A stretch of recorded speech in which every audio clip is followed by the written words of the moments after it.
है कि आप लोग ये सब कुछ देखते भी हैं, जानते भी हैं।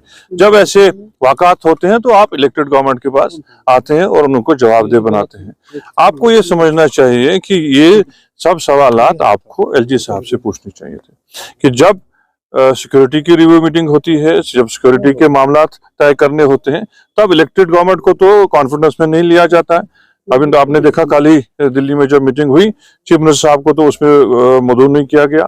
क्या जमीनी हकायक हैं, क्या उसमें ब्रीफिंग है, क्या हालात यहाँ बने हुए हैं, इसके बारे में वो इलेक्टेड जो है चीफ मिनिस्टर साहब से कोई राब्ता नहीं करते हैं।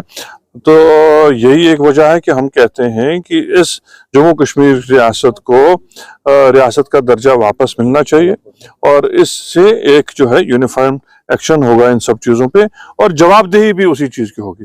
अगर हमने कोई हमसे कोई कोताही रही होती तो हम आपके पास जवाबदेह हैं।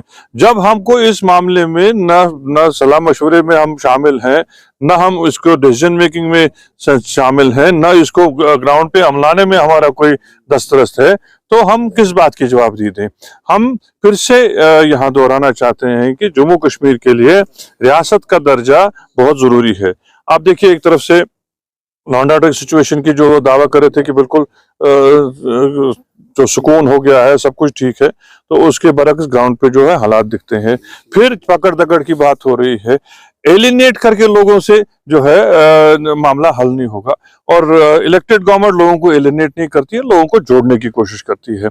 हम हमेशा हमारी कोशिश रही है, जब चीफ मिनिस्टर साहब पहले भी सरकार में थे तो कोशिश की गई कि लोगों को जोड़ा जाए, लोगों के जो है जो मरहम जो होना चाहिए हमारी तरफ से वो मिलना चाहिए और जो कोई भी इस किस्म के वाक़ात में मुलव्वस हो उसकी जवाबदेही होनी चाहिए। आज भी जो ये वाक़ात हुए हैं इसके बारे में गवर्नमेंट ने एक मजिस्ट्रियल इंक्वायरी करने का जो है फैसला किया है। हमारे दायरे इख्तियार में जो है हम इसकी पूरी तह तक जाएंगे और जो कसूरवार हैं उनको हम इल्जाम लगाया है कि नेशनल कॉन्फ्रेंस ऐसे मामलों में खामोश रहती है, चुप रहती है, क्या कहना चाहेंगे? इतने कैमरा आप मेरे सामने, मैं सबके सामने बोल रहा हूँ, अगर खामोश रहा होता तो मैं शायद आपको मिलता ही नहीं। वो क्या कहते हैं मैं उसका जवाब दे नहीं हूँ, लेकिन मैंने अपनी पोजीशन और हमारी सरकार की पोजीशन आपके सामने रखी है कि ये बहुत अफसोसनाक वाक़ा है और ये सब मामला जो है बड़ी तशवीश के मामलात है। जम्मू कश्मीर के साथ इस तरह खेला नहीं जाएगा और खेलना नहीं चाहिए। यहाँ रियासत का दर्जा हम कोई ज़ाती मकसद के लिए नहीं मांगते, लेकिन इन्हीं हालात की वजह से मांगते हैं कि यहाँ जो है डिसीजन मेकिंग एक जगह पे हो, चीफ मिनिस्टर साहब जो बाख्तियार हैं और चीफ मिनिस्टर हमारे इलेक्टेड हैं, ये कोई सिलेक्टेड नहीं है कि बाहर से आए हुए हैं और इनको यहाँ कुर्सी पे बिठाया गया। इनको यहाँ का लोगों ने मैंडेट दिया है और जवाबदेही भी हमारे पास लोगों की है। लेकिन बदकिस्मती का आलम यह है कि हम उस चीज की जवाबदेही दे नहीं सकते जहाँ हमारा कोई कंट्रोल ही ना हो। नाज़िर साहब, जवाबदेही के हवाले से बात करेंगे। जो पहले साउथ कश्मीर में इंसिडेंट हुआ था, जो एक्स आर्मी सोल्जर मारा गया, उसके एवज में अकॉर्डिंग टू द पीडीपी की more than 500 people have been arrested for the investigation. मैंने वही कहा लेकिन जो नॉर्थ कश्मीर में इंसिडेंट हुआ है वहां पर किसको हम जवाबदेह ठहराएंगे, किसको इन्वेस्टिगेशन के लिए? वहां तो किसी को अरेस्ट नहीं किया गया। मैं वही कहता हूँ, उसी बारे में स्टेट गवर्नमेंट ने मजिस्ट्रियल इंक्वायरी जो है इनिशिएट की है और जो कसूरवार होंगे उनको हम जो है बाज़ाब्ता आइडेंटिफाई करके कार्रवाई आगे कराएंगे।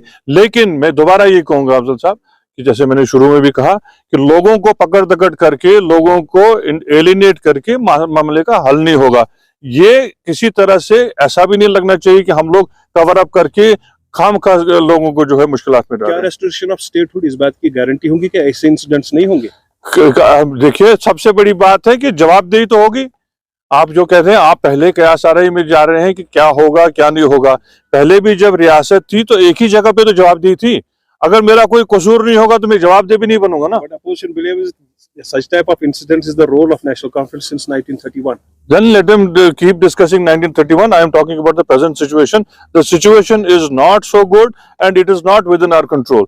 That is our main worry. आपके जो है सवालात हैं बिल्कुल दुरुस्त हैं, आपके जो खदशात हैं वो भी बिल्कुल जायज़ हैं, आपके जो दिलों में आपकी जो इसके खिलाफ जो गुस्सा है वो भी बिल्कुल जायज़ है। लेकिन मैं भी आपके साथ इसमें खड़ा हूं। मैं आपको ये बताऊं कि जम्मू कश्मीर की जो रियासती सरकार है, जो चुनी हुई सरकार है, वो इसमें न डिसीजन मेकिंग में है, न ग्राउंड पे इसको अमलाने के प्रोसेस में है। और फिर से गवर्नमेंट ऑफ इंडिया को हम यही गुजारिश करेंगे कि जल्द से जल्द यहाँ रियासत का दर्जा जो है उसको बहाल किया जाए, ताकि जो एक्सपीरियंस है उमर साहब की और इस सरकार की, उसको इस्तेमाल करके ऐसे इंसिडेंट्स को बिल्कुल जो है हम दोबारा ना देखें और लोगों को इस तरह से मुश्किलात में ना डाला जाए, वो भी हम ना देखें। मीटिंग का कोई खास पर्पस? किस मीटिंग? जो यहाँ मीटिंग हो रही थी कोई? ये तो प्री बजट मीटिंग जो 2 दिन से सीएम साहब कर रहे हैं, और ये भी पहली दफा है कि चीफ मिनिस्टर ने अपने जो इलेक्टेड रिप्रेजेंटेटिव्स हैं हर पार्टी के, उनको जो है ये अपने साथ बिठा के मशवरा किया गया है कि इस दफा जो बजट पेश हो और दूररस बजट हो, जिससे आवाम को जो है सहूलियत मिले, आवाम के काम हो सके, उसमें डिसीजन मेकिंग में पहली दफा ऐसा हुआ, आज तक हिस्ट्री में ऐसा नहीं हुआ। Thank you.